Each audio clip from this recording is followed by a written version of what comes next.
जो हिस्सा आपने मिस किया वो आप बार बार सुनती होंगी, लेकिन मैं ये सोच रही थी कि जब भी कोई मतलब मेरी प्लेलिस्ट में, और प्लेलिस्ट आप वही बनाते हैं जो आप फ्रीक्वेंटली सुनते हैं गाने, जब आप प्लेलिस्ट में वो गाने सुन रहे हैं फिर आपको लगता है यार आवाज़ किसकी है, हर बार वो नाम मधुमंती बागची क्यों निकलता है, क्या हो रहा है ये तो मैं भी सोच रही हूँ कि क्या हो रहा है, बट आशीर्वाद है किसी का तो फॉर श्योर।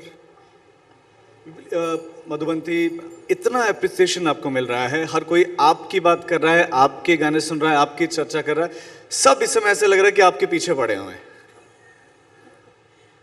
मुझे लगता है कि मैं डेफिनेटली मैं क्रेडिट तो देना चाहूँगी मेरी फैमिली को।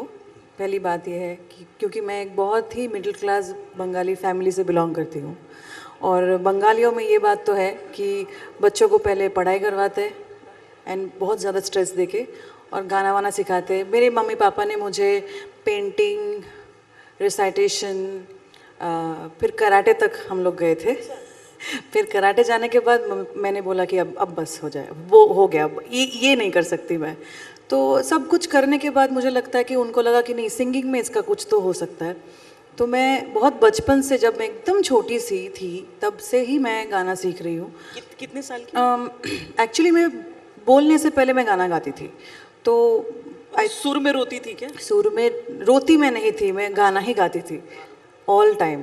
तो मम्मी पापा को लगा कि है इसमें कुछ तो बात, बिकॉज फैमिली में म्यूज़िक अप्रिशिएटर्स बहुत थे, तो सिखाने के लिए भेजा मुझे, एंड एकदम क्लासिकल सिंगिंग में ही उन्होंने मुझे भेज दिया कि इसको सिखाओ, गुरु के पास भेज दिया और मैं सीखती रही। नहीं, पर राजीव क्या होता है ना कि मैं ये चीज़ नोटिस कर रही थी कि केवल सुर नहीं, सुर तो एक बात होती है, राजीव भी बहुत अच्छा गाना गाते हैं, ये मैं इसको भेजूंगी आपके पास ट्रेनिंग के लिए, कि एक तो ये चीज़ें बात होती हैं कि आप लकी मैस्कट हैं, आप जिस फिल्म का गाना गा दें वहाँ पर वो सुपर हिट हो जाता है, हाँ। ज़रूरी है, मतलब पक्का गारंटी हो जाती है।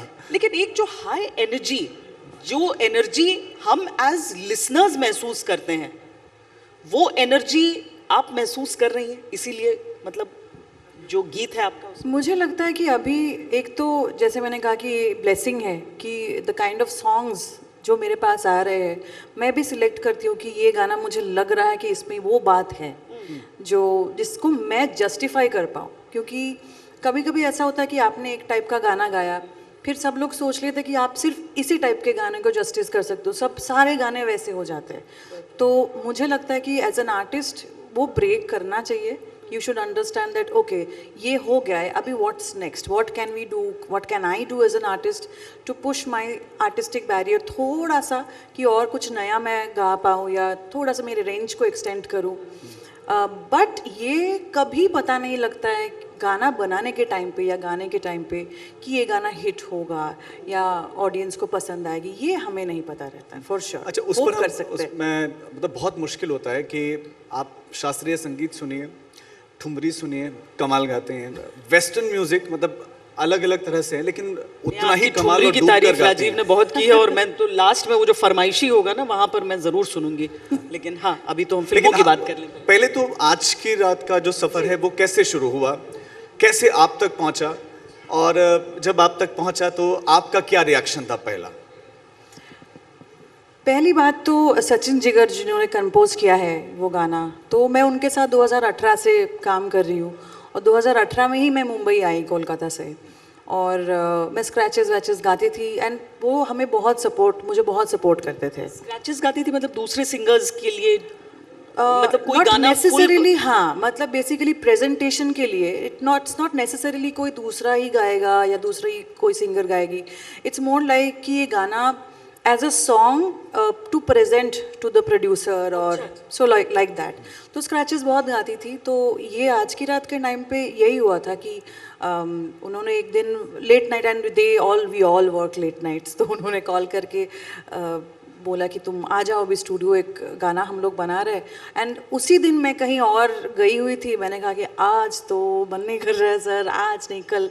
तो उन्होंने कहा देखो मैं दोबारा नहीं पूछूंगा, बट ये बहुत इंपॉर्टेंट गाना है और हम सब अभी स्टूडियो में है, गाना बन रहा है, तो if you can come right now so we can do something crazy out of this.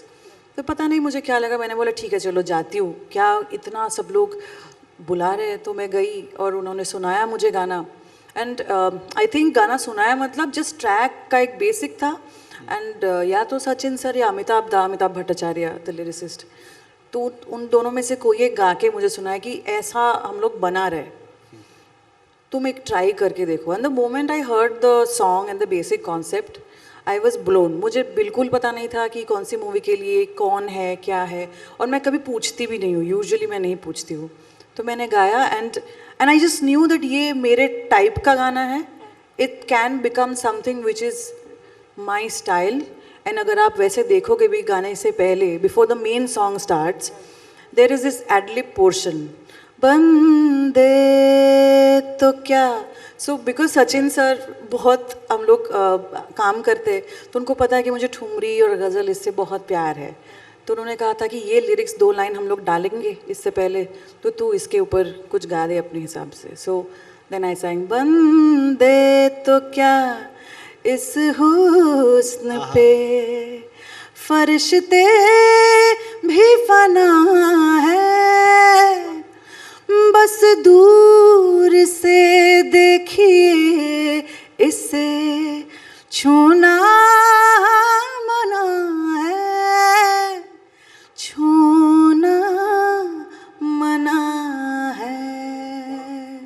Then the beat start. Thank you.